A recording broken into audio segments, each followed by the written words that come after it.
Creo que algunos ya lo hicieron, pero todavía faltan varios para que realicen sus aportes ahí en el foro. El foro va a ser evaluado y solo es dar su opinión a las preguntas que yo les he puesto ahí y hacer un comentario sobre algún aporte que haya hecho alguno de sus compañeros.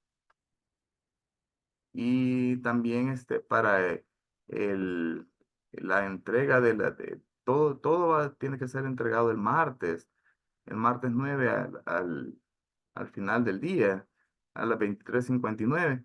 Y también van a tener que entregar el marco teórico del trabajo final. En la semana anterior les había hecho la propuesta de hacer reuniones grupales. Podemos, si ustedes gustan, hacer reuniones grupales, así me reúno con cada uno de los grupos para ver los avances y las correcciones y ir viendo y dándole forma al proyecto. Pero no sé si yo les programo o yo preferiría que mejor ustedes mismos me mandaran la hora propuesta, de preferencia eh, en la noche. Mm, eh, pero no sé, Jensi, ¿qué tanto estamos a horas de acá, de El Salvador, con Estados Unidos? Buenas tardes, compañeros. Ahorita estamos a 2 horas. A 2 horas adelante, sí, Adelante. ahorita son las 2, allá son las Las 4 y 6. 4. Si nos reuniéramos a las 7 de la noche, serían las Sí, 9 bueno, allá. sería perfecto. Ujú, no hay problema. No Sí. sé si les parece. Sí, le voy a decir entonces a mi compañera con la que estoy haciendo el trabajo para que podamos el día que usted nos asigne. Ujú. Ajá, eso es lo que les quería preguntar. Eh, si ustedes quieren, se los asigno yo o ustedes mismos me mandan, porque lo que quiero es que estemos todos en esa reunión, que no haya problema de conflicto. Yo puedo cualquier día a partir de las 7 de la noche, no hay problema. Pero no sé si se los programo yo o les abro un foro ahí para que vayan poniendo qué día prefieren. Podríamos, si ustedes gustan, empezar a partir del lunes o lo hacemos posterior a la entrega del marco teórico y posterior a que yo ya haya revisado el marco teórico de cada uno.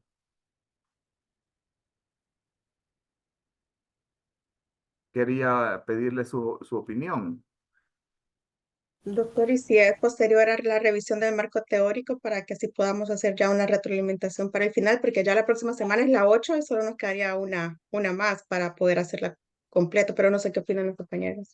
Eso es lo que quiero que nos pongamos de acuerdo ahorita, porque si nos reuniéramos, por ejemplo, el martes se termina la entrega, yo me comprometería a revisarlo todo el miércoles y a partir del jueves ya nos podemos reunir. Está bien. Sí, O y sea, ya usted, doctor, ponga después la propuesta de las fechas y todo. después de que ya haya revisado el marco teórico, así vemos todo, desde el marco teórico para atrás, iríamos objetivo, justificación, introducción, o sea, haríamos una revisión ya completa casi del trabajo, ya solo faltaría la ejecución, que es lo que nos quedaría hacer en las siguientes 3 semanas. No sé si les parece así o antes del marco teórico. Después del marco teórico me parece también a mí, doctor. Sí, Ok, después. ok, sí, porque a mí también me parece mejor ya después del marco teórico. Este, Así les abro el foro para que me manden, porque yo lo que quiero es la completa disponibilidad, Porque yo ya les digo que tengo completa disponibilidad en la noche. Entonces me puedo reunir con uno, dos o tres grupos en la noche. Solo si les abro el foro, por ejemplo, y ven que el grupo uno ya seleccionó día jueves, por ejemplo, de 7 a 8 por ejemplo, ya el mismo que quiera el jueves, entonces solo ponen de 8 a 9 por ejemplo. Solo que vean que no choquen y yo me puedo reunir sábados, domingos, o sea, por mí no hay problema.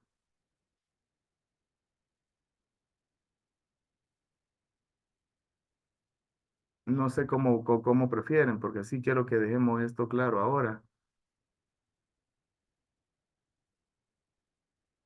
O se los pongo yo. Usted, doctor, programa mejor. Si tenemos algún problema ahí escribimos en foro y modificamos o hacemos algún cambio. Pero mejor usted programa. Ok. Entonces, en esta misma semana eh, les voy a, les voy a dejar, trabajen el marco teórico como ya lo vienen trabajando y súbanlo.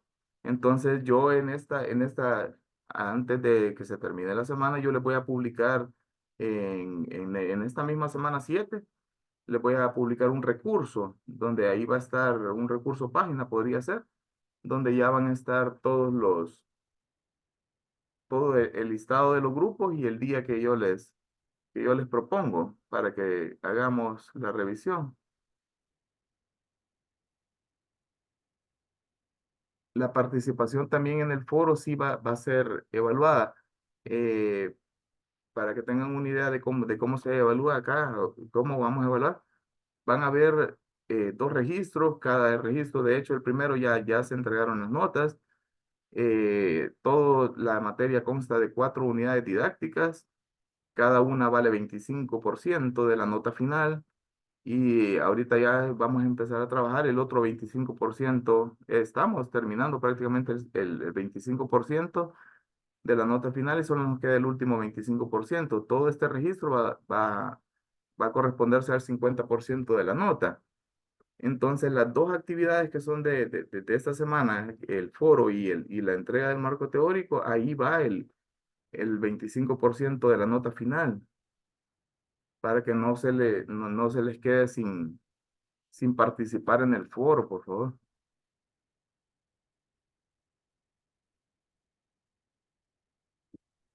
En el, Voy a proceder a compartirles pantalla. Realmente en esta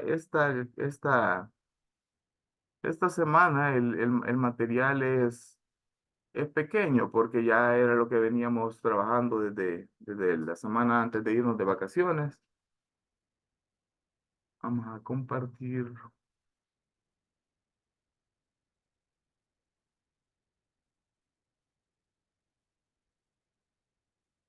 pantalla. Creo que lo ven, ¿verdad? Sí, Entonces, acá yo les había puesto las actividades, aquí les puse lo de que van a haber 2 tareas evaluadas de, de esta semana, correspondiente a esta semana, que ahorita lo único que me interesa es que ya empecemos a poner el marco teórico, la clase, aquí les puse yo lecturas. eh, Aquí pensaba yo que les puedo poner un recurso o página donde van a ir entonces yo voy a hacer las reuniones por grupo, se las voy a dejar publicadas aquí en el foro. Eh, en un foro o en un recurso página, creo que mejor se lo voy a publicar en un tipo foro para que puedan retroalimentar por si elijo yo alguna fecha y hora que alguno de ustedes no va a poder, porque si alguno realiza turnos en en alguna institución de salud, puede ser que le choque ahí.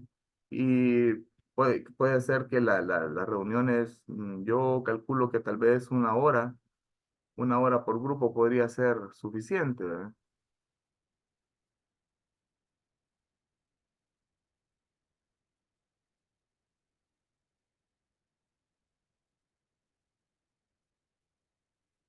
Ahora ya entrando en materia, hoy lo que quería aquí más que todo es que conocieran ya los aspectos fundamentales sobre el financiamiento y el gasto que se hace en salud, en todo lo que es el sector salud. En el financiamiento de la atención de este sistema de salud, aquí se va a centrar la movilización, la acumulación, todo lo que tenga que ver con la asignación de recursos y todo esto va a afectar al sistema de salud. Y cada uno de los sistemas de salud tienen diferentes formas de financiarse, cada uno de acuerdo a la oferta en salud que ellos mismos ofrecen. La financiación es el pago realizado como una contraprestación de los servicios que se van a recibir. En salud, yo les puse acá que puede ser de forma voluntaria o puede ser obligatoria. La obligatoria más que todo es cuando se hacen uso de recursos del sistema privado, donde cada ciudadano va a contribuir económicamente con gasto de bolsillo para cubrir todos los gastos ha hecho uso de la institución. Y acá yo les puse para que se entendieran un poco mejor que hay tres grandes modelos de financiación, por lo menos los que ocupamos acá, y son los más ocupados en Latinoamérica y se van a corresponder a los modelos, a qué modelos se utilizan en el sistema sanitario. De los modelos del sistema sanitario es de lo que hablábamos en clases pasadas, si se basa en el sistema universal, si se basa en el sistema mixto, que para el caso de El Salvador es un sistema mixto, ¿verdad? Donde está lo privado y está lo estatal, ¿verdad? Entonces, las características en el primer sistema, que es el sistema financiado por los ingresos generales del Estado, estamos hablando de todo lo que es público, ¿verdad? Normalmente se financia en base a impuestos y es un sistema que es económicamente cerrado e impide la selección adversa de colectivos o selección de riesgos. ¿A qué se refiere aquí con selección adversa o de riesgos? Es lo que estuvimos hablando la vez pasada. La selección adversa es prácticamente como un fenómeno que parte de que hay como una asimetría de la información, donde una parte tiene más información que la otra. Y donde, por ejemplo, esto se da bastante, por poner un ejemplo, en las compañías aseguradoras, donde una persona que tenga más, que ella misma sepa que por su edad, por sus condiciones de enfermedades crónicas, ella misma sabe que puede ser que haga más uso de los recursos del seguro. Entonces, ese tipo de personas van a buscar más eh, contratar un seguro y puede ser que oculten información. Entonces, aquí cuando el sistema es financiado por los ingresos generales del Estado, prácticamente no hay selección adversa porque prácticamente son gratuitos y no hay selección adversa. Entre las características es que la contribución de los ciudadanos al sistema sanitario depende de la capacidad económica personal o familiar y no del consumo de servicios. Esto es lo que hablábamos de la selección adversa, que no va a depender del consumo de servicios, si va a consumir o no va a consumir prácticamente nada. La cuantía de la financiación sanitaria va a guardar relación directa con el sistema fiscal a la que pertenece. Estamos hablando de las políticas fiscales que el Estado haya puesto, si está ante una política fiscal ascendente o descendente. Los costes económicos asociados al sistema sanitario se diluyen en toda la población.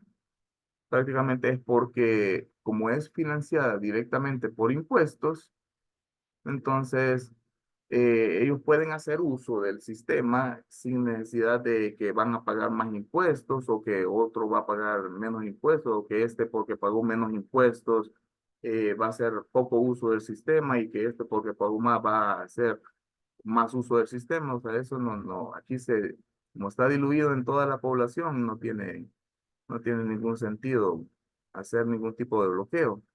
Y la financiación siempre es un flujo único. Flujo único significa que es el Estado el que decide, el Estado el que crea las políticas y el Estado decide cómo va a distribuir todo lo que es el financiamiento.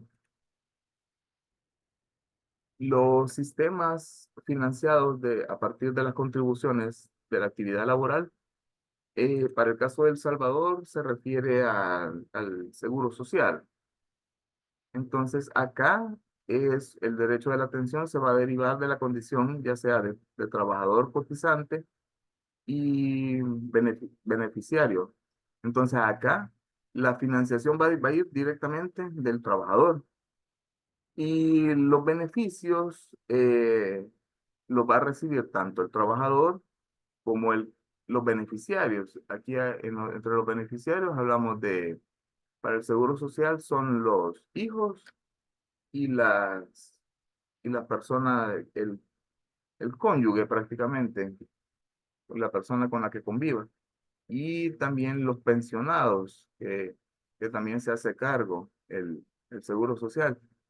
Y la contribución económica ya guarda relación directa con el salario, porque en el caso del Seguro Social, este, van a depender depende de cuánto salario hasta llegar a un techo. Entonces, ¿cuál es el techo del Seguro Social? Es $1,000.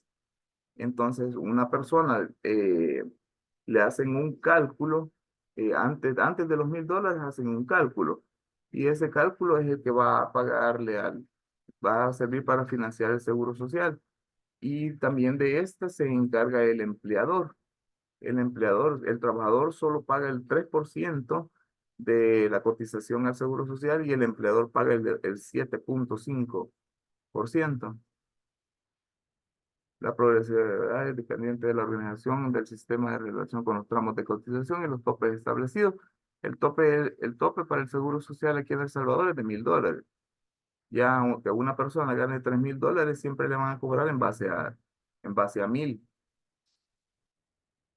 La difusión de riesgos es otra de las características, no se produce a nivel de toda la población, sino que solo a nivel de los trabajadores. En esta característica se refiere a quienes van a hacer uso del sistema. En los sistemas financiados por contribuciones sociales de la actividad laboral, solo van a hacer uso los trabajadores, los cotizantes, los beneficiarios y los pensionados, nada más. Entonces a eso se refiere que no toda la población va a tener derecho a hacer uso del sistema. Y los sistemas financiados a partir de las contribuciones privadas, aquí estamos hablando de o pago a un seguro privado o directamente el pago directo a los proveedores. Creo que aquí no hay mayor donde perderse. Las primas van a depender de los estudios que hagan y la asimetría de la información que estábamos hablando. Entre las características, entre cuando es privado, que el derecho a la asistencia va a ser derivada de un contrato por el pago realizado, este es hablando de las compañías de seguro, y que la aportación económica la establece el proveedor. Perdón, no, la establece el proveedor, o en el caso una entidad aseguradora. La cobertura también depende de la capacidad económica individual y la dilución de riesgos aquí prácticamente es mínima porque el coste está directamente relacionado con el riesgo sanitario individual del beneficiario. Dilución de riesgos, cuando oigan hablar de dilución de riesgos, es cuando el coste va a depender de de cuánto hayan, ellos le hablan de siniestralidad. Entonces, cuando el pago es directo y cuando ustedes contratan un seguro prácticamente directo, entonces la dilución de los riesgos es mínima cuando ustedes han hecho un contrato directo. Porque si, por ejemplo, ustedes contratan un seguro, pero pasan 2, 3 años y prácticamente no hicieron uso del seguro, lo hicieron uso un par de ocasiones en el año, entonces la cuota prácticamente se le va a mantener.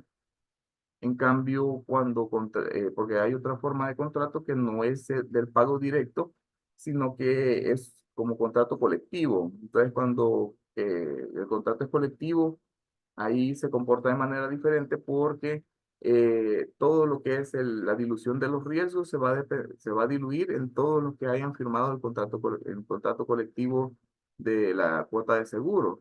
Entonces, aunque ustedes no hayan hecho uso mucho del seguro, pero puede ser que la cuota les aumente porque los demás sí hicieron mucho uso del seguro. No sé si me doy a entender acá.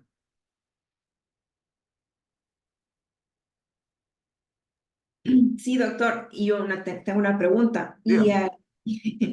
no sé si salirse un poquito del tema, pero ¿quiénes son los que fiscalizan a estas compañías de seguro? Porque siento yo que año tras año ellos hacen lo que quieren, o sea, le suben, no quitan, ellos solamente le suman a su beneficio, pero igual que las compañías aéreas, o sea, nadie los fiscaliza, pues todos los aumentos y abusos que siento que están contra la población. Y finalmente, o sea, no estamos hablando de un derecho cualquiera, sino que es el derecho a la salud, pero siento que la intervención del Estado es bien mínima, Sí. ajena del ojo pacho. Ujú, ujú. Y Sí, sí, y tiene toda la razón, porque en esto cuando el pago es directo no hay mayor problema, o sea, porque pagar un seguro directo, ya sabe usted que si usted misma hizo uso mucho del seguro, le va a subir la cuota, pero porque usted contrató el seguro directo.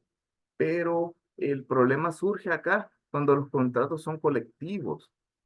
O sea, cuando, por ejemplo, que se mete a Comédica, por decirle algo.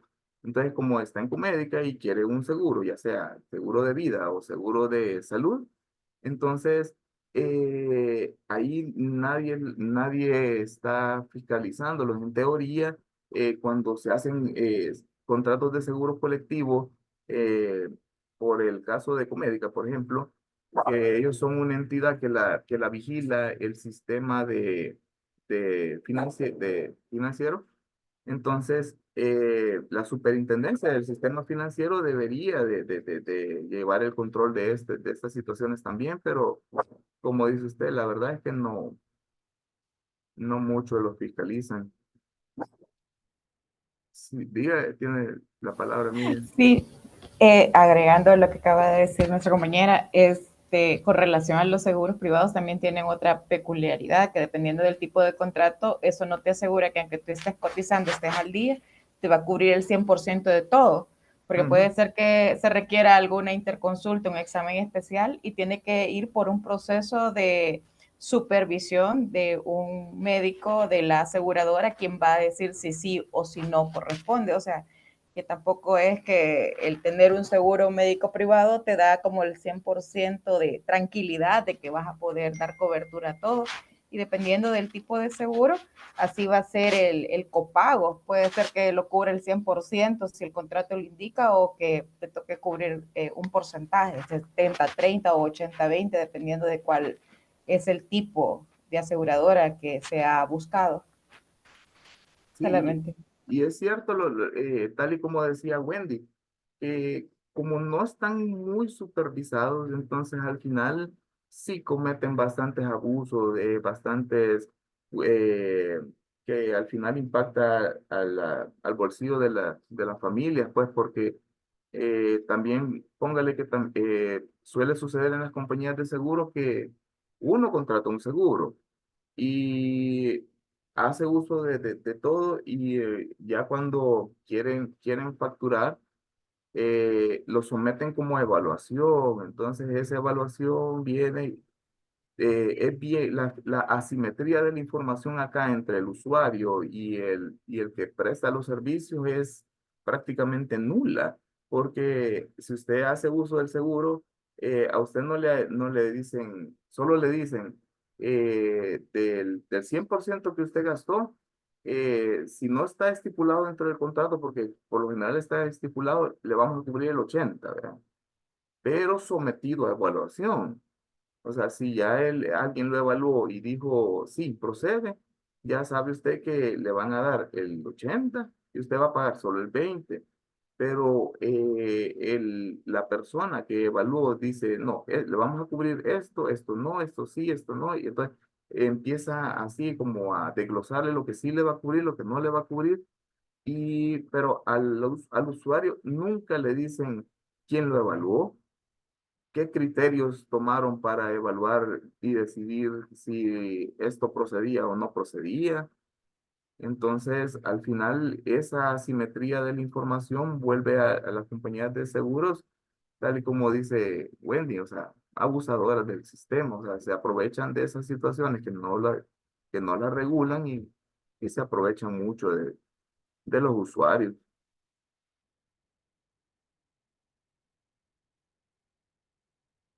Y aquí, siguiendo acá, genera servicios abiertos, y aquí vamos, una gran movilidad entre compañías, por lo mismo que estamos hablando.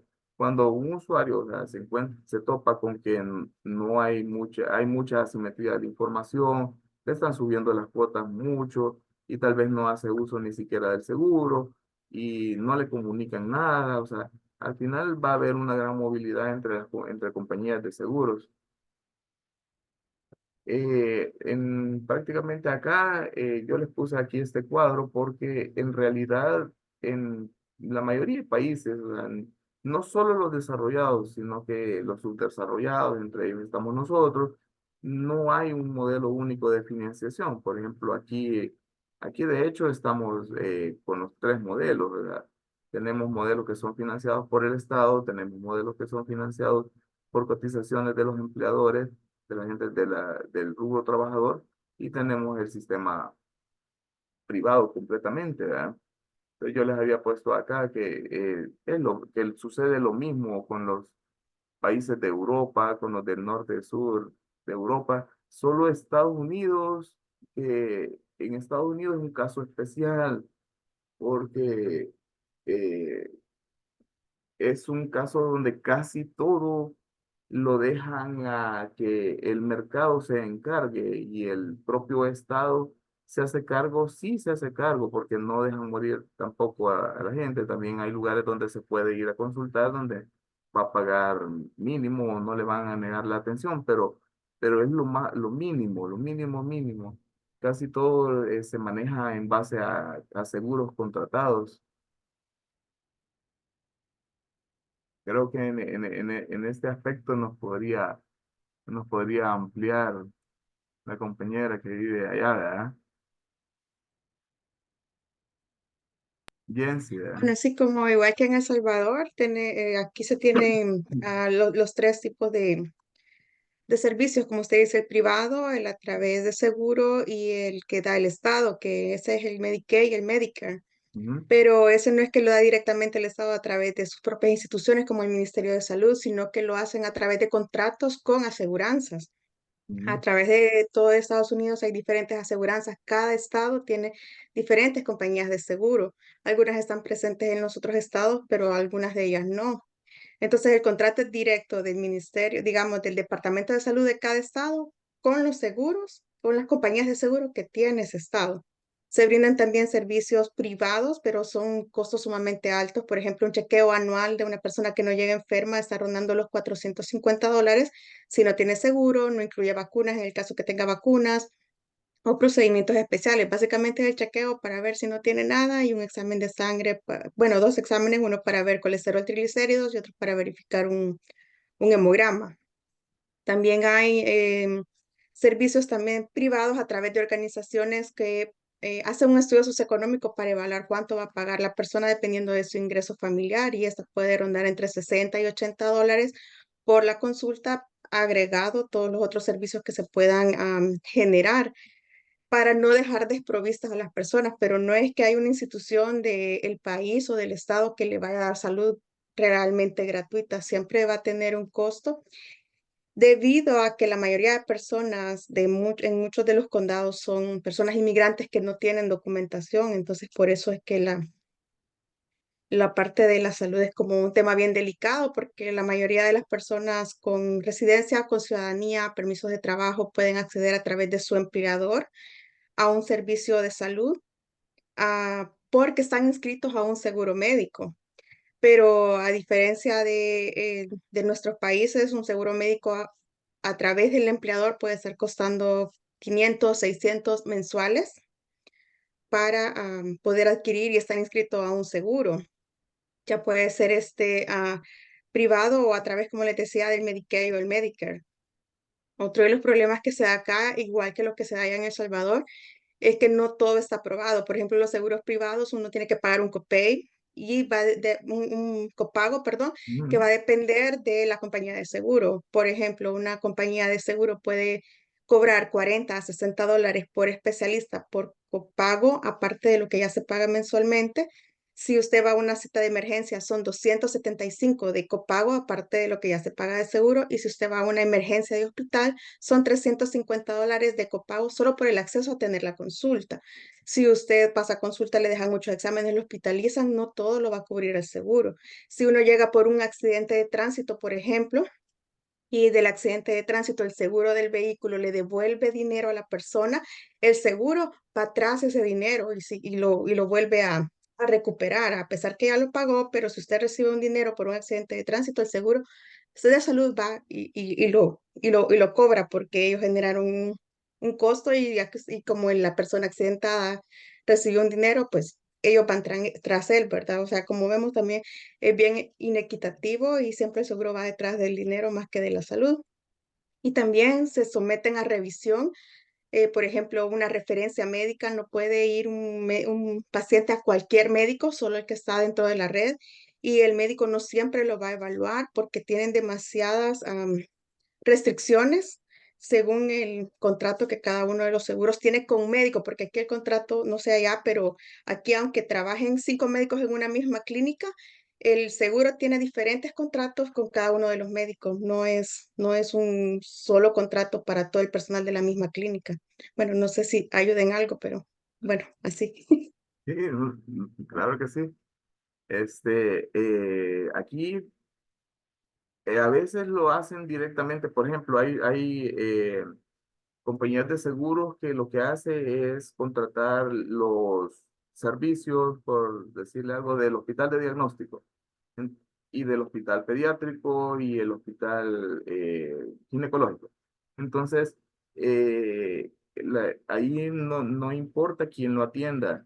Cuando usted hace uso directamente de la emergencia y la emergencia fue en el hospital pediátrico o en el hospital ginecológico o en el hospital eh, de, del otro, el diagnóstico, por ejemplo, o el ginecológico, o el pediátrico, o cualquiera, pero como el contrato es directo con el hospital, entonces no importa qué médico lo haya atendido ese día, ¿no? Pero estamos hablando de emergencias. Y cuando ya son consultas de especialidad, sí. Entonces, aunque sean dadas en el hospital ginecológico, pediátrico o el diagnóstico, si no está dentro de la red, aunque esté ubicado dentro del hospital, ahí sí ya no le cubre. O sea, solo si le dan una red, entonces redes de servicios. Entonces ahí está todo el portafolio de servicios, están los nombres, las clínicas y todo de todos los especialistas y subespecialistas. Y a veces no, así como dice usted, no está detallado. O sea, a veces solo le ponen el médico, pero como la consulta no saben qué exámenes va a requerir el médico para hacer un buen diagnóstico y todo, entonces no le dan, a veces lo dan y a veces no, dan las listas de estudios y exámenes que sí aplican y cuáles no aplican, sino que por lo general no las dan y solo la gente se da cuenta de que no lo cubría le pasan la factura que no, y ven que fue rechazado ese examen. Y esa es una de los fallos de estas compañías de seguros de acá, que realmente no, o sea, le deniegan las prestación y no, hasta que se les la deniegan se da cuenta, porque no hay no hay un contrato escrito, o sea, previo donde le digan, este sí, este no, este sí, este no, este sí, Sí, tiene la palabra Tania. Buenas tardes, doctor. Ana. Eso que está diciendo usted es verdad. Yo estuve trabajando con una compañía de seguro, este, y a veces cuando llega el paciente, así como dice usted, ¿verdad? Lo atienden y cuando ya le van a pasar como la factura de cuánto debe, le dicen de que no, que digamos que esa consulta o esos exámenes no estaban dentro del presupuesto, ¿verdad? Que ellos cubren. Aparte de eso, también cuando, por ejemplo, si el médico estima de que esa consulta, por ejemplo, de una cirugía en una colecistitis, entonces si él ya había pasado consulta anteriormente y llega al centro a pasar consulta, es por, digamos, allí por primera vez, entonces ya le dicen al paciente que eso no lo cubre porque no es algo que fue, por decir, agudo, sino que él ya había consultado antes por esa misma patología, por lo menos donde yo estuve, ¿verdad? Es cierto, sí, sí, sí. Y también fíjese que en este caso de los seguros, eh, por eso a veces, y por lo general se hace así, que en los conteos de diagnósticos que quieren sacar, por ejemplo, un desglose total de una enfermedad, colecistectomía que mencionó ahí, y quieren saber los costos de complicación, costos de ingreso, costos de todo, y lo quieren sacar de manera global, siempre excluyen a las compañías de seguros. Lo sacan del MinSal, por ejemplo, lo sacan del Seguro Social, tal vez de Bienestar Magisterial, que maneja información un poquito más verídica, porque en el caso, así como mencionó Tania, a veces se dan sesgos que no deberían de darse, pero que los médicos, por lo general, somos bien compasivos, bien empáticos y todo con los pacientes. Entonces, cuando están en la consulta y es de seguro privado, entonces tal vez modifican los diagnósticos, agravan la situación, ocultan o le ocultan información a la compañía de seguros, o sea, todo eso en pos de tratar de beneficiar al paciente, porque ya he visto casos de, de casos, ¿vea? Y que los médicos mismos les dicen, mira, si te pongo este diagnóstico, o sea, no te van a cubrir nada de la medicina que yo te deje. Entonces, mejor, voy a saber lo que tenés, pero aquí te voy a poner otro diagnóstico, porque no te van a dar nada, o no te va a querer cubrir el seguro, nada. Entonces, al final, el propio paciente sí sabe cuál es su verdadero diagnóstico, pero al momento de censarlo y todo, quedan datos sesgados, o sea, que al final no sirven para un estudio de salud pública, por ejemplo, no sirven esos datos porque no, todos van a ir sesgados, la mayoría.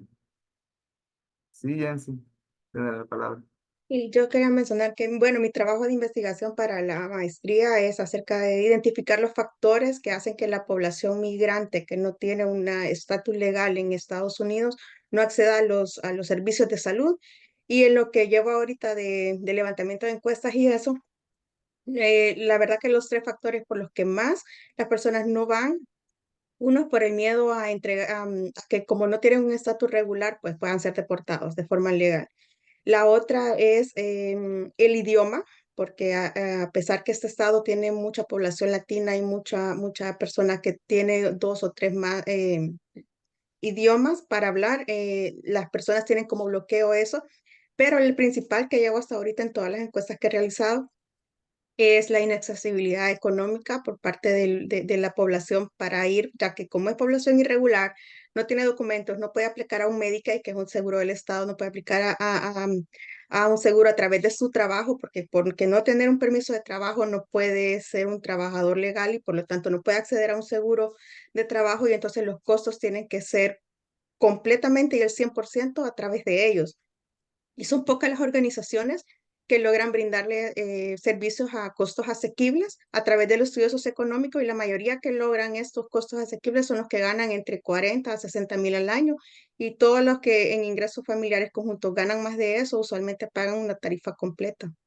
Entonces, una de las razones muy grandes por las que esa población tan vulnerable y que es un problema a nivel internacional, porque no solo son las personas que migran hacia acá, sino que las que migran a Canadá, Australia, Alemania, se ven limitadas por esos sistemas de salud que muchas veces están liderados más que todo por compañías de seguro, como en el caso de Estados Unidos, solamente.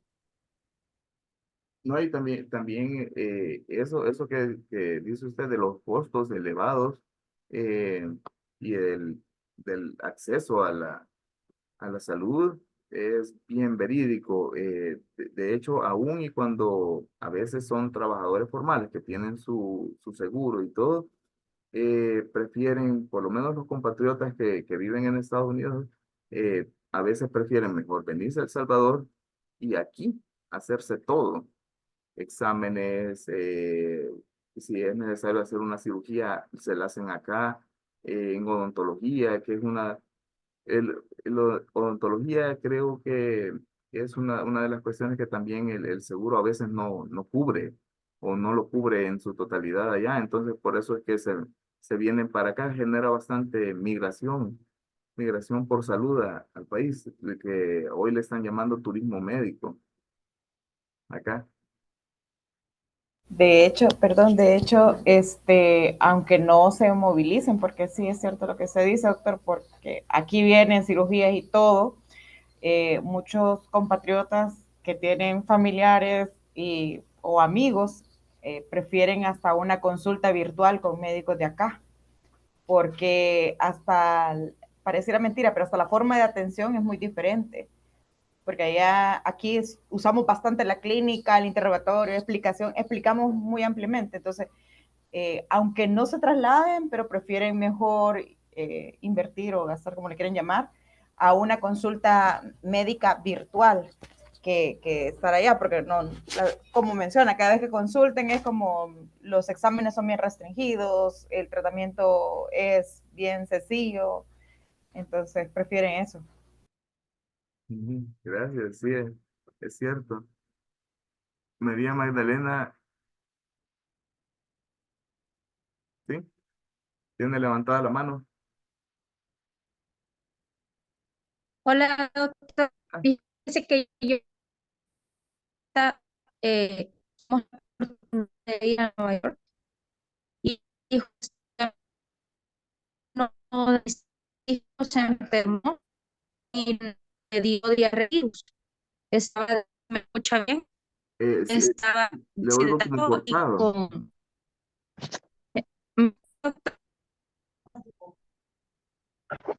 si me voy mejor ahorita, Sí, hoy sí se lo oye. Hola. permítame. Me voy mejor. Ajá. Estaba, que tuvimos la oportunidad de usar nuestros seguros de Estados Unidos y definitivamente trato y el objeto completamente frente a la atención que se recibe en los pacientes. Si bien se le brinda la atención requerida, realmente es más demorado, hay más cierto, nos quejamos de la burocracia del país, pero realmente allá, aún con un seguro médico cubriendo al 100%, la burocracia es grande. Y por otro lado, como decía doctora Miriam, no cubre todo. Por ejemplo, si le dejan receta de medicamentos, el seguro no le cubre los medicamentos, entonces usted tiene que sacar otro seguro para poder acceder a esos medicamentos. Y en el país, quieras o no, la vez pasada hablaban, pero realmente nuestros seguros son un poco mejor y la atención institucional también no es demorada como lo vimos allá. Gracias. Ok, gracias por el aporte. Yo les había colocado acá que siempre, siempre, siempre se termina en estas preguntas. ¿Cuánto debe gastar un país en salud? Por lo general, estas preguntas tienen discusión, no se ponen de acuerdo, generan muchas preocupaciones y generan a veces conflictos. ¿Cuánto debe gastar un país en salud? Por lo general, según los estudios que ha realizado la OMS, no definen, pero dicen que a partir del 6% del PIB, creo que es lo que han concluido. ¿Y de dónde van a provenir los recursos? Por lo general, siempre los recursos van a provenir de depende de cómo se mueva la economía directamente en los países, pero la mayoría siempre son en base a los tres rubros que estábamos hablando anteriormente: pago directo, impuestos al trabajo o impuestos generales a la población. Y la gran pregunta es cómo se van a asignar esos recursos. Por lo general aquí, que predominantemente es el Ministerio de Salud el que se encarga casi de toda la salud de la mayoría de población de acá, es directamente el mismo Estado el que se encarga de cómo va a mover todos los recursos, tanto económicos como recursos operativos, y no se puede meter directamente a la población. En El Salvador, yo les había puesto acá que, esto ya lo habíamos hablado, eh, que el financiamiento de aquí en El Salvador va a estar liderado por dos sectores, lo que es el público y el privado. El público prácticamente incluye el MinSal casi en su totalidad, más el Seguro Social, el Instituto Salvadoreño de Rehabilitación Integral, que es el IRRI, Comando de Sanidad Militar. Aquí estamos hablando del Sistema Nacional de Salud. Dentro del Sistema Nacional de Salud están incluidas todas estas instituciones. Y también el sector privado, ya aquí estamos hablando de compañías privadas lucrativas y no lucrativas. No lucrativas son las ONGs. La mayor parte del financiamiento aquí en el país está por el MinSal, ya, y que procede de los recursos directamente del gobierno que se encuentran dentro del presupuesto general de la nación. Y que los fondos ¿de dónde obtiene los fondos? Los fondos prácticamente por lo general son de préstamos, porque el país, acá por lo menos no somos autosostenibles. O sea, significa que no por todos los impuestos que genera el propio país y el propio estado y de lo que recibe el gobierno se va a financiar todo. O sea, por lo general siempre se gestionan por préstamos, ya sea a la banca internacional o recursos que pueden provenir de alguna cooperación internacional. Los recursos de Fosalud, estos van a representar el 35%, yo se los puse aquí, de los ingresos ya recaudados en concepto de impuestos que se da: el impuesto al alcohol, el impuesto hacia el tabaco y hacia las armas de fuego, ¿verdad? Que de hecho, aquí, eh, yo en lo personal, aquí en los recursos de Fosalud hay dos grandes rubros que, a mi forma de ver, deberían de entrar también como impuestos que se les podría dar a Fosalud, y podrían ser las bebidas carbonatadas, por ejemplo. Las bebidas carbonatadas a la población en sí no le hacen ningún efecto beneficioso para estar consumiendo sodas, ni tampoco frituras. O sea, todo lo que es boquita diana y todo ese tipo de frituras tampoco le hacen ningún bien a la población. Entonces, a mi forma de ver, al igual que en otros países también, deberían de tener un impuesto que fuera directo y que de ese impuesto directo, como un resarcimiento al daño que pueden provocar en la salud de la población, se le puede dar, de ese nuevo impuesto que pudiera generar, se podría dar a Fosalud también. En cuanto a, allí podría ser una fuente también. Y el financiamiento del IS, aquí sí es tripartito, porque la mayoría de contribuciones que recibe el Seguro Social va a ser del Estado, parte del Estado, pero la mayoría la van a recibir de los patronos y los afiliados. Así como les mencioné, el al patrono le corresponde dar el 7,5 y el trabajador solo aporta el 3% y lo demás lo aporta el Estado. También el Seguro Social puede obtener fondos de los intereses de los depósitos que pueda generar, porque de eso también puede generar el mismo MinSal también, por ejemplo, que tengan alguna préstamo de alguna cooperación internacional, que han recibido 3 préstamos de millones de dólares y que esos millones, por ejemplo, no lo van a ejecutar en este momento, entonces los meten a plazo fijo porque tal vez dentro de un año van a empezar a hacer ese proyecto y todo ese dinero de esa cooperación internacional lo pueden meter al banco. Ya saben que en un año lo van a ocupar y lo meten a plazo fijo en un año y generan un poco más de intereses y después lo sacan y lo ocupan. Entonces lo mismo hace el Seguro Social, Sanidad Militar. Aquí no, aquí esto obtiene toda la fuente del gobierno central y la venta directa de servicios a la población general.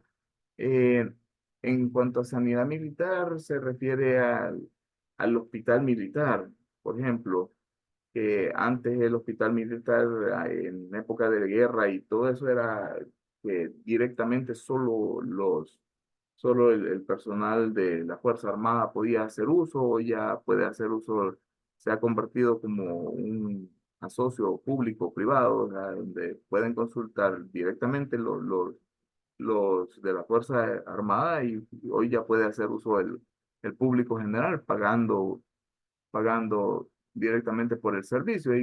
Eso se refiere con venta directa de servicios.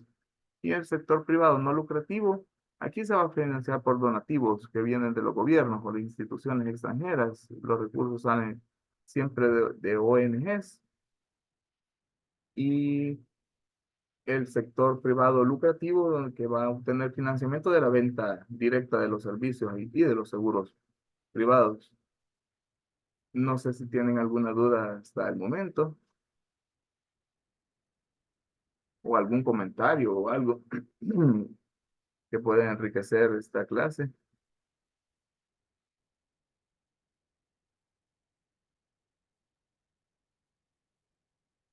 Si no, seguimos con en el gasto nacional de salud.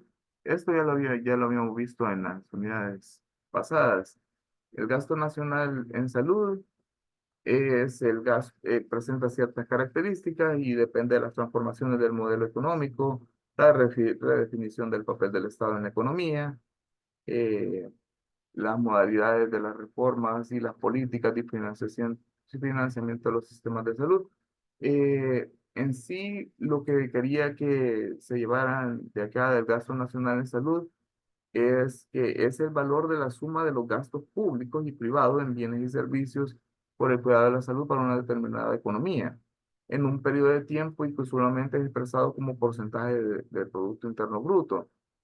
Esto es lo que más me interesaba que lo tuvieran en cuenta, que el gasto, cuando hablan de gasto nacional en salud, hablan de todo el gasto que la población hizo en salud, tanto público como privado. ¿Y cómo está conformado el sector salud?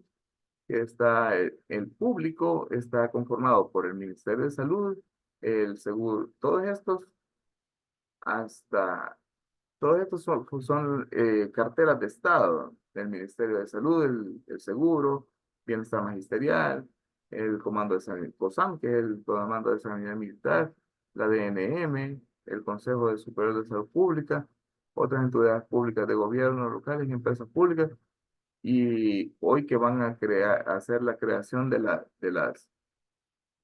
especialidades. Con eh, EMED.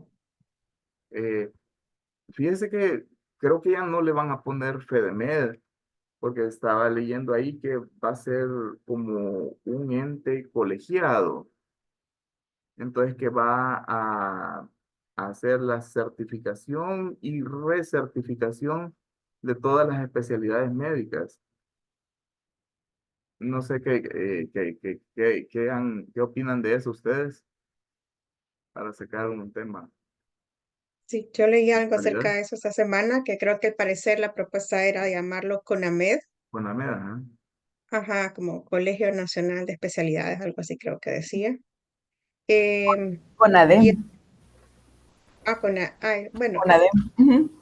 ok, bueno, sí, ya tenemos lo que es el Consejo Superior de Salud Pública, pero creo que no estaría mal poder regular y poder hacer, bueno, no sé, pero la medicina avanza cada día, se actualiza cada día y muchas veces hay profesionales que no se están actualizando y por eso sería, pienso, conveniente las recertificaciones en diferentes tiempos establecidos, dependiendo de la especialidad, para mantener también un mejor récord, actualización e innovación dentro también del profesional médico. Pero eso también debería, pienso, estar impulsado con cierto fondo de salud nacional o obligaciones hacia las partes privadas de poder fomentar algún fondo para la educación continua del profesional de salud, que el costo no sea únicamente propio del personal de salud, sino que también de las entidades para las que presta servicio, ya sea público o privado. A mi opinión.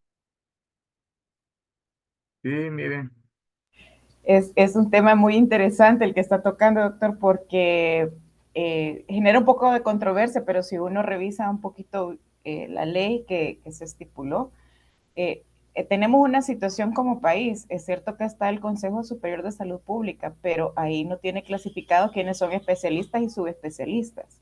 Y exacto. tenemos muchos, bueno, hasta estudiantes de medicina que están brindando atenciones médicas o naturópatas que no son médicos, pero se colocan el título de médico. Entonces tenemos una cuestión de regulación que mejorar, al igual que, bueno, han habido situaciones donde la atención pediátrica es brindada por médicos generales que solo realizaron, ¿qué? Un semestre de la residencia de pediatría y se retiraron. Entonces, al igual que ultrasonografías, que el dar un diagnóstico por ultra es una cuestión muy delicada y tenemos ultras en lugares poco accesibles donde confunden y hacen complicaciones severas. Entonces yo siento que es importante regular esto y diferenciar, al igual que abrir un poquito más con respecto a cuántas especialidades y subespecialidades tenemos y poner un poquito más de control. Entonces se le ve de beneficio para la población, para nosotros también, porque nos va a permitir como diferenciar quiénes sí, quiénes no, desde un punto de vista legal, ya que hasta el momento no tenemos ese filtro. Y la recertificación, en efecto, estamos de acuerdo, tenemos que estar en un continuo de conocimiento. De hecho, para brindar atención pediátrica deberíamos de estarnos capacitando en cursos como reanimación neonatal, reanimación pediátrica cada 2 años, porque esa es la vigencia a nivel internacional y aquí no lo estamos haciendo porque lo dejan como a libre. Si quieres te capacitas, si no, no, pero estás detrás de una emergencia brindando atenciones, entonces deberíamos de hacerlo un poquito más obligatorio y esto te va a generar un poquito más de conciencia para hacer estos cursos de manera voluntaria porque tú quieres seguir ejerciendo como especialista. Entonces, solamente. Exacto. Y fíjese que mencionó un punto importante, la competencia desleal. O sea, eso se llama competencia desleal. Cuando alguien que no es la especialidad que dice ser, se mete y a veces y en medicina y en bastantes rubros de la vida sucede esto, que al, al más, aquí les dicen charlatanes, pero realmente al más elocuente, el que se sabe ganar más a la gente y todo, al final le creen más y tal vez el que es especialista puramente y tiene título, tiene certificación y tiene todo, tal vez es un poco más serio y al final se van con el elocuente, pues. Entonces eso genera, y a nivel, tal y como lo menciona, miren, a nivel del país, todos estaban en el Consejo Superior de Salud Pública. Entonces, de manera legal, eh, usted puede ser un especialista, un súper especialista de, por ejemplo, por ponerle el caso de un neurocirujano, especialista en la rama de la última vértebra, rama derecha. O sea, pero, o sea, por ponerles ejemplos, solo lo dije así, pero es para que es un súper especializado, pero, y ha hecho muchos estudios, muchos años para llegar a hacer lo que es, pero como ya está como muy viejo, o sea, pues podría ocupar la palabra obsoleto, entonces en el Consejo Superior de Salud Pública, aunque sea el especialista que sea, solo se puede poner doctor en medicina en el sello. En el sello no puede ponerse doctor en medicina y abajo ortopeda, doctor en medicina abajo pediatra, doctor, o sea, no se puede poner nada más que solo doctor en medicina. Entonces, yo siento que esta ley sí va a venir a aunar todo y a tener como más control en cuanto a las certificaciones, porque probablemente no la han hecho, ¿vea? Porque hay que formular toda esa ley, pero puede ser que, por ejemplo, en pediatría ya todos se tengan que inscribir y todos van a tener un número, por ejemplo, y ya tal vez en el sello ya van a poder poner doctor en medicina, junta de vigilancia tal, y abajo pediatría y otro número, un código, ¿verdad? ¿Sí? De hecho, doctor, con eso de los sellos, no sé si se recuerda, hace unos años nos mandaron a una nota que teníamos que mandar a hacer los sellos dentro del Consejo Superior de Salud Pública. Ujú. Porque por lo menos yo salí de mi especialidad y yo mi sello decía mi especialidad, entonces porque te genera más confianza a los padres ver qué dice pediatra, que diga doctor en medicina. Pero con ese llamado que nos hicieron, todos los sellos, los legales, los oficiales, deben de ser hechos en el consejo y todos dicen doctor en medicina. Entonces, todavía como que con menor forma de poder diferenciar al momento de atención quién es quién.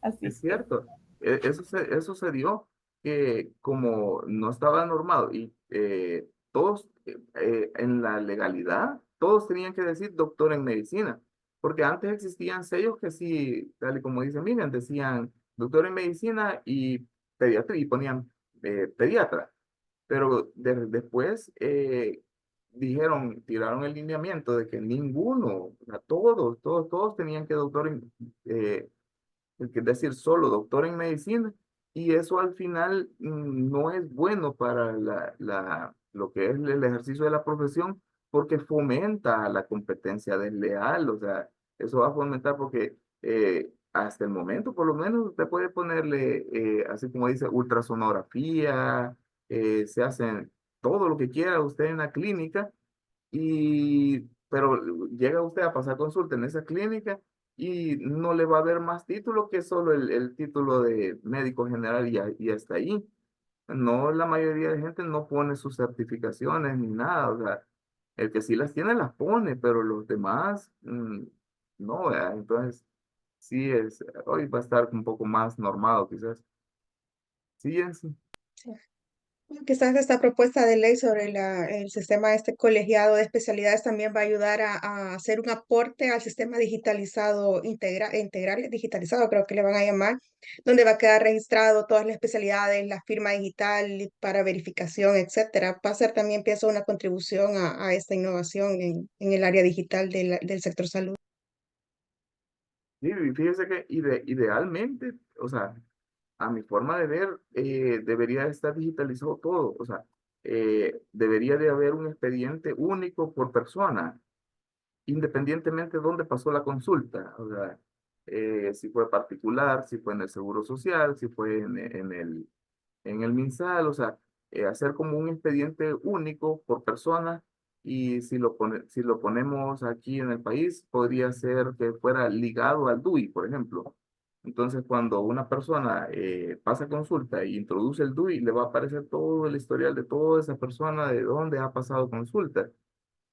Eso va a generar porque yo he visto casos, por ejemplo, de personas que consultan en el Ministerio de Salud por una patología y consultan en el seguro por la misma patología. Entonces le dan medicamentos en los dos. Y póngale que pudiera consultar en Fosalud después, también consulta en Fosalud y va buscando. Pero lo que están haciendo solo es acumulando el medicamento.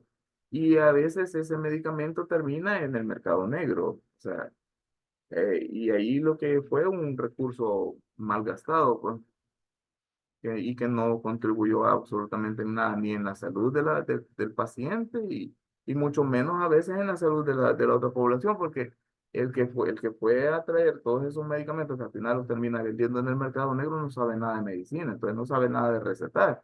Entonces al final termina haciéndole daño a la misma población, al mismo usuario que llega a comprar el mercado negro. Dígame, sí. Sí, no, de hecho, por eso fue tanta la insistencia de la digitalización en el Ministerio de Salud, porque el Seguro Social ya lo tenía. El Seguro Social te puede decir, no se le despacha al paciente porque en tal fecha se le despachó y según nuestras cuentas ahorita está en su día 2. Entonces, el Seguro Social tiene como más regulado y eso te permite mejorar el uso de los recursos. En cambio, el Ministerio de Salud no. El Ministerio de Salud iba a la unidad de salud una, otra, a recoger, como usted menciona, y cuando venía la Dirección Nacional de Medicamentos a hacer todas las revisiones se encontraba con propiedad de algún establecimiento. Ahora, genera un poquito de controversia la ley por lo de las sanciones. Yo creo que ya todos lo vimos y genera un poco de preocupación, ¿verdad? Porque sí, son sanciones un poquito fuertes, sin embargo, pues ayudará, como usted menciona, a ordenarnos un poquito más, porque sí hace falta. Ujú. Y también otro de los factores que se pudiera beneficiar de ahí es bueno, en varios factores. Y a veces también en materia de impuestos, porque hay bastantes clínicas que dan consulta y le ven la consulta sumamente llena y al final no presentan facturas, por ejemplo. Entonces, ahí ese era un impuesto que el Estado debería de haber recibido y al final no recibió, ¿verdad? Entonces, este tema es un poquito álgido y un poquito árido, tiene bastantes aristas y va a tener pros y contras, pero a ver qué tal, a ver qué tal va con ya cuando la creen, porque ahorita solo la han aprobado, todavía no han hecho toda la normativa y todo lo necesario para aplicarla. No sé a partir de cuándo ya va a ser, ya va a ser aplicada cuando generen toda la normativa. Siguiendo con el tema del sector privado, lo que hablábamos, las compañías de seguros, los hogares y las ONG, ¿verdad? Eh, y yo las había colocado acá, es del 2017 antes de la pandemia, pero es un decenio, desde el 2007 al 2017 donde se ve cómo es la composición del gasto nacional en salud. Que al final la composición del gasto en salud en El Salvador, y esto se mantiene todavía en la actualidad, es mayormente el porcentaje es en gasto público en salud. Entonces, y el gasto privado, de hecho, siempre nunca, por lo general, no suele bajar del 60% en todos los años. De hecho, si se fijan acá, la tendencia es a ir en aumento. Y levemente, porque por lo general es estable, se mantiene entre el 60, 70, 60, 70. Siempre en todo lo que va desde el 2007 hasta la fecha, se ha mantenido casi que entre el 60 y el 60 y 70% del gasto público en salud y el 30% del gasto privado. Esa es la tendencia que se mantiene y que va a seguir en aumento. Entonces, que el gasto nacional en salud siempre se va a generar más del 60%, va a ser gasto público y que la tendencia siempre va a ser en aumento. Y que quería que les quedara claro esto porque aquí, de hecho, se lo remarqué, que el gasto en salud son los gastos públicos más los gastos privados, porque cualquiera que no tenga conocimiento de economía podría decir que el gasto en salud de un país se refiere a solo cuando hablen de gasto nacional en salud, se refiere a los dos. Cuando se refieren solo al gasto público, estamos hablando de todas las instituciones estatales y que no hay un aporte mayoritariamente directo de la población en el servicio. Y el gasto privado en salud sí es el aporte económico prácticamente total de la población que hace uso del servicio. Creo que esto era lo que yo les traía acá. Ahí les había puesto características del gasto público en salud. El gasto público en salud, por lo menos en El Salvador, ha aumentado con el tiempo y esta línea se mantiene prácticamente en todos los países centroamericanos. Y aquí solo son algunos datos y tendencias que les había puesto yo acá de cómo ha mantenido, por lo menos en Centroamérica. El Salvador, que está representado aquí con la línea roja, siempre el gasto público en salud como porcentaje del PIB y siempre se mantiene en la media. El que más destaca y que es el que más gasta en salud es Costa Rica. Aquí se refiere al porcentaje del PIB. Eh, Siempre El Salvador ha estado entre el 3 y el 4, el 3 y el 4 hasta hace un par de años, creo que fue en el 2022, no, 21 creo yo que ya empezó a subir del 5, llegó hasta el 5,4 y en el año pasado, ya para este presupuesto de este año, que es el que estamos actualmente en vigencia, lo aumentaron ya al 6, al 6%. Entonces, al momento de hoy, sí estamos ocupando el 6% del presupuesto nacional Necesidad de la luz. ¿Cuánto será el recibo de luz? hola, hola. Ahorita estamos ocupando el 6% del PIB se gasta en salud.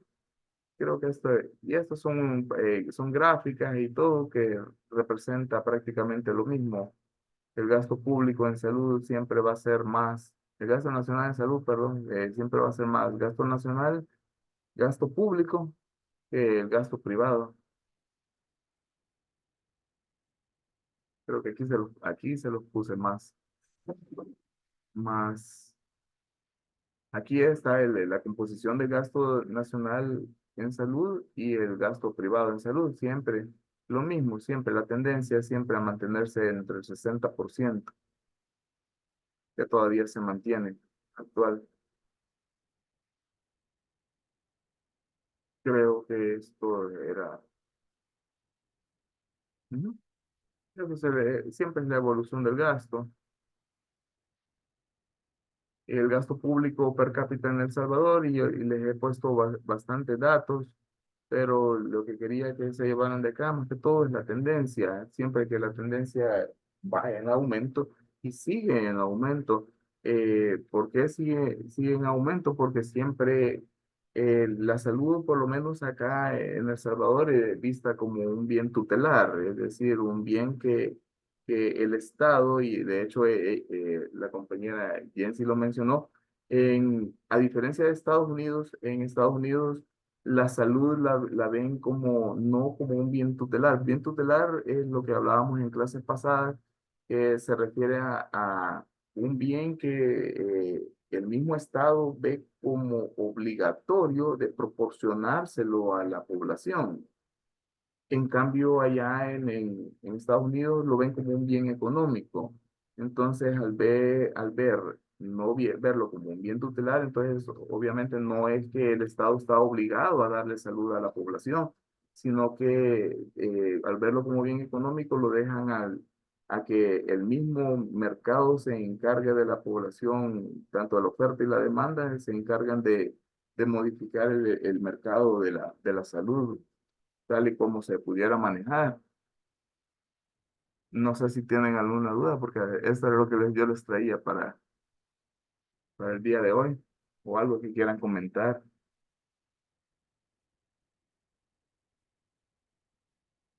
Es triste realmente cuando la salud es monetizada, ¿verdad? Y se ve bastante golpeada la sociedad, pues, ante un derecho que es reconocido en pues, a nivel mundial, ¿verdad? Que es lo más importante, de los más importantes, la salud. Y si, sin una buena salud de la economía, pues, no se mueve tampoco un país, ¿verdad? En cuanto a producción y todo lo que se espera, mayores gastos. Se supone de que si uno contrata pues un servicio privado es porque le va a salir beneficio, pero finalmente como terminan siendo em, que no se logra ver bien pues a claridad lo que ellos ofrecen, termina siendo también uno carga para el Estado cuando ya no puede sufragar los altos gastos, o sea, termina uno yéndose también al servicio público, que no es que sea malo, simple y sencillamente uno con el servicio privado supuestamente es para hacerlo más rápido y eficiente, y no, pues, o sea, al final no se cumple lo que debería de ser la salud, que tiene que haber una equidad, ¿verdad? No hay equidad dentro de mi pensamiento cuando la salud es monetizada y como esos casos que hemos visto, ¿verdad? Aquí en la parte de Estados Unidos, América Latina, pero como yo le menciono, la parte en otros lados, en otros países, no sucede esto cuando está la cultura primero del respeto y hay valores para mí, lo importante, valores cristianos, y el gobierno se rige en base a valores, no cristianos no, porque son musulmanes, sino valores que son ya religiosos de ellos, ¿verdad? En el caso de los musulmanes, con el islam y todo, o sea, y son culturas bastante desarrolladas, solo que en la parte de América nos informan una cosa, pero hasta que uno ya ve y vive, se da cuenta de la realidad, ¿verdad? De lo que nos quieren informar y lo que nos hacen creer, pero como yo se lo digo, hemos vivido con mi familia y hemos visto el sistema de salud en Medio Oriente y es un ejemplo totalmente bárbaro, así se lo digo. Si uno tiene servicio privado, pero recuerdo yo de que habían casos que uno prefería ir al servicio público, pero estaba prohibido para los expatriados, estaba prohibido el servicio público porque era nada más un beneficio total de los ciudadanos, o sea, solo de ellos, de los residentes, de los nacionales. Nosotros éramos residentes, pero solo de los nacionales. Beneficio de ellos porque el servicio público de allá en salud era increíblemente desarrollado. Todos querían estar ahí, o sea, estaba lo mejor, caso como sucede al revés, ¿verdad? En otros sistemas. Entonces, a pesar que el servicio, como le mencioné anteriormente, cuando se necesitaba algo, no se andaba con tanto papel y burocracia como aquí en El Salvador. O sea, ya era inmediatamente usted necesita algo y ahí no se andaba con juegos, uno de que esperarse 1 o 2 días, no, en cuestión de 5 minutos aprobado, ¿verdad?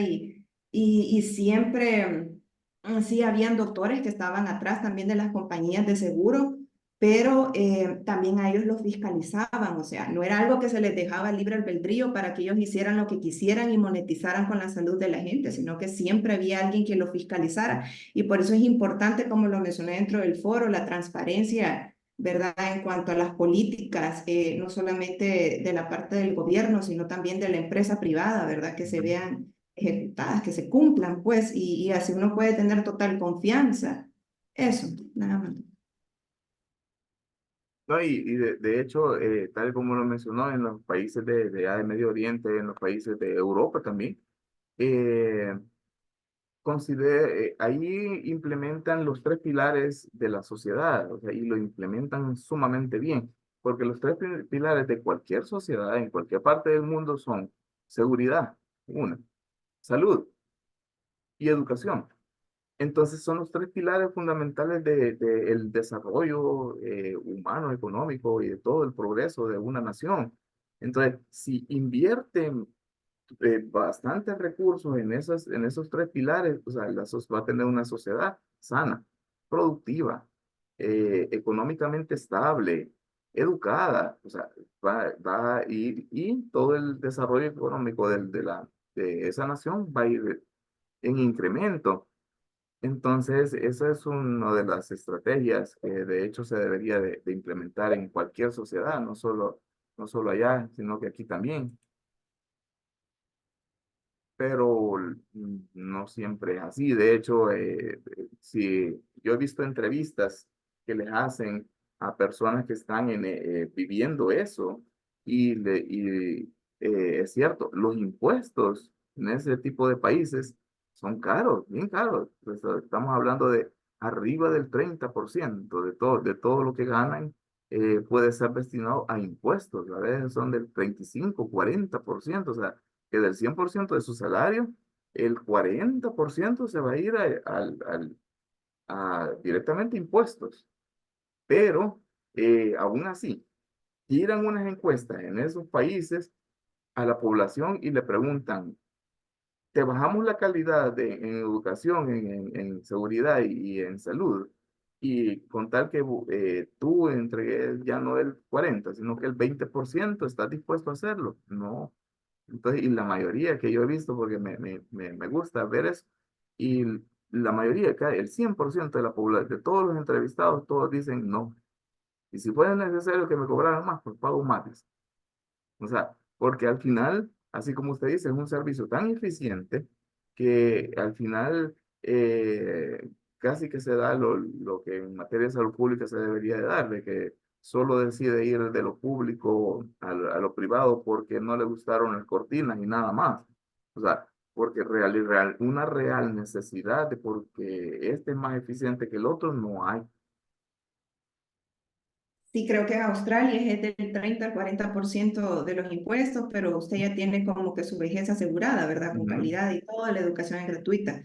Pero en Medio Oriente, justamente en el área del Sultanato de Omán, los impuestos son el del 5% y en el caso de los expatriados, todo era libre de impuestos y su sueldo nadie le quita nada, como aquí que ahora, aparte de la mensualidad que usted debe de pagar de renta, al final es una cuota que ha sido una sorpresa para muchos, ¿verdad? Que uno tiene que pagar acá una cuota que viene siendo la quincena de un sueldo, que antes a mí no me había pasado, ¿verdad? Ni a mi esposo. Entonces, eh, no sé, hay bastantes cosas que deberíamos de tomar como ejemplo, pero son sistemas que no se rigen en ver para su bienestar, pues, o sea, a propios intereses, sino que en fin de toda la población, porque cada país tiene sus diferentes recursos y como en el caso de Medio Oriente, ellos tienen sus recursos del petróleo, del gas natural, y a partir de eso ellos generan pues los servicios para la gente. De hecho, hasta el aire acondicionado está subsidiado allá. Usted que vive grandes temperaturas allá en el desierto, usted no paga más de,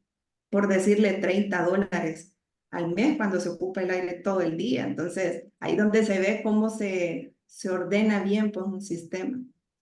¿No? Ahí tocó un punto sumamente importante, porque por lo general ese tipo de países son países completamente autosostenibles. O sea, esos países no necesitan de nadie, o sea, que ellos van a necesitar un préstamo internacional para realizar un proyecto, no, de hecho ellos son al revés, o sea, ellos son dadores, o sea, ellos les dan aportan mucho a la OTAN, a todo ese tipo de organismos que son al Banco Mundial y todo eso, porque lo que para ellos les sobra, o sea, es una inversión para todos los demás países. Entonces, sí, son países altamente sostenibles, pero otro punto del que yo les hablaba en clases pasadas, la distribución de la riqueza, o sea, el rebalse.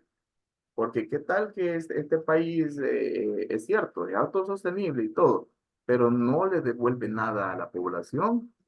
Entonces estaríamos ante otra situación, pero aquí sí se ve que el rebalse de la riqueza se da ahí porque toda la población recibe. O sea, el propio país es autosostenible, genera mucho ingreso, pero ese ingreso no se queda solo en el Estado, sino que también se distribuye a toda la población. Sí. ¿Algún otro comentario, alguna duda? Pues, vamos a ir cerrando la clase, pero les quería pedir que contesten el foro y yo me comprometo a mandarles los listados y así nos reunimos, si ustedes gustan, a partir de ya, después de lo del marco, de la entrega del marco teórico, voy a ir revisando cada uno detalladamente y voy a tener las observaciones listas para que las discutamos ya por grupos. Y yo mismo se lo voy a hacer y se lo voy a publicar en esta semana 7. ¿Ya? Para que estén pendientes de la plataforma. Para mí ha sido un gusto estar con ustedes y nos vamos a ver la próxima semana, próximo sábado. Gusto. Gracias, doctor. Feliz Pasen semana. feliz Gracias. fin de semana. Feliz tarde. Feliz tarde.